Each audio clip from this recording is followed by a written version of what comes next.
Seguimos hablando de Habermas, vamos a hablar de la razón práctica.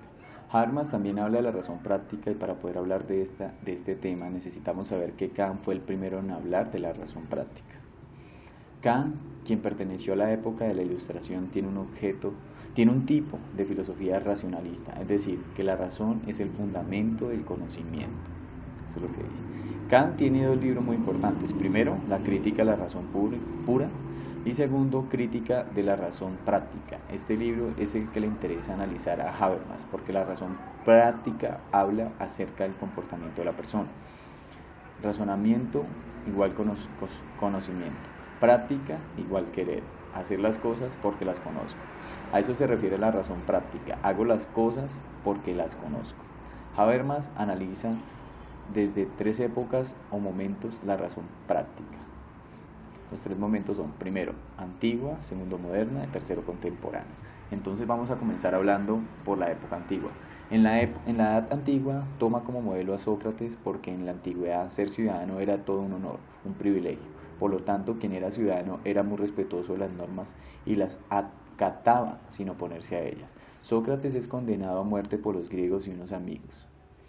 Le dicen que no tiene por qué morir y le proponen ayudarlo a escapar de Grecia por barco, a lo cual Sócrates le responde que no tiene por qué huir, que él es un buen ciudadano y quien considere que es un buen ciudadano tiene que obedecer y respetar las normas, cumplir con lo que dice con lo que la ciudad quiera. Dice Sócrates, si la sociedad quiere que yo muera, entonces voy a morir. Habermas toma a Sócrates como modelo de persona que acata y acepta las normas de la sociedad y desde este punto de referencia analiza el comportamiento del hombre actual desde una mirada crítica.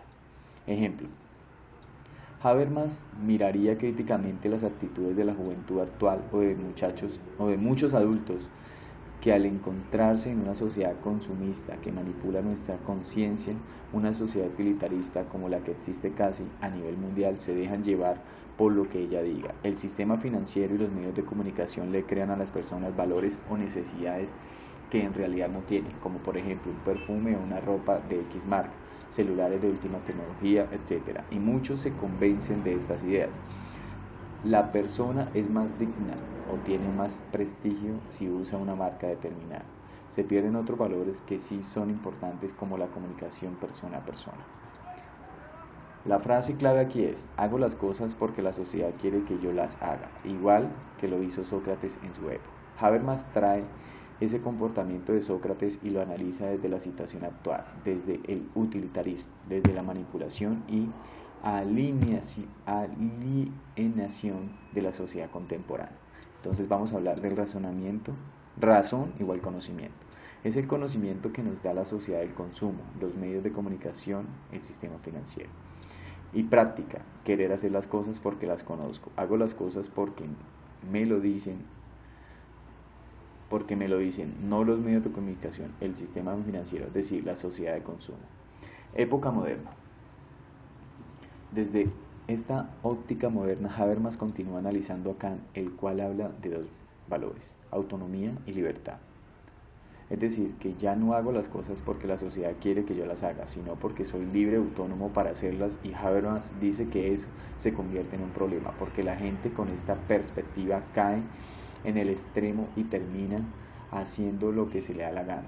Deben existir unas normas mínimas. Habermas ve que el hombre contemporáneo cae en un libertinaje y la pérdida de los valores, por creer ciegamente en su autonomía y libertad. En conclusión, Habermas desde esta época analiza desde esta autonomía y libertad al hombre actual. Época contemporánea. Después de analizar las dos situaciones anteriores, Habermas dice que también está la razón práctica contemporánea, que es la que él acepta, esto es, desde la comunicación, desde el diálogo, mira la época antigua y la época moderna y las combina.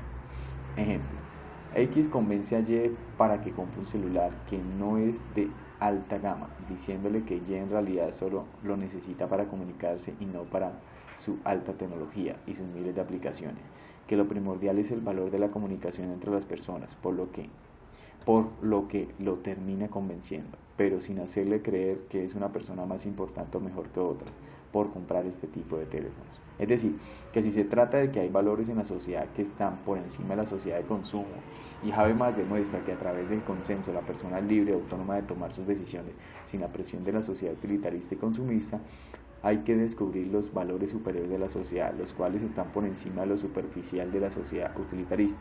Soy libre y autónomo, pero también reconozco que en la sociedad existen unos valores. Ejemplo 2.